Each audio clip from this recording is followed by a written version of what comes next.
If you like our video, click the subscribe button to subscribe to our channel and get easy access to new content. To see our full suite of ad-free video courses and training materials, visit us at teachucomp.com.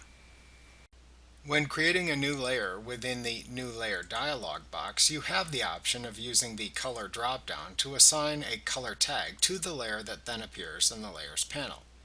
Doing this lets you organize layers using a color coding system you create.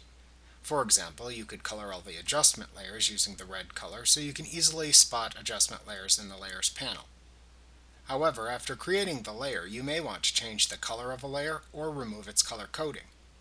To do this, right-click the layer to color code within the Layers panel.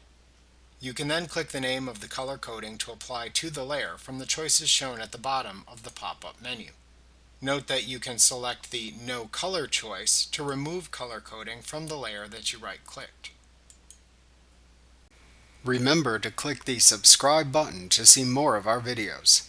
Get ad-free courses at teachucomp.com.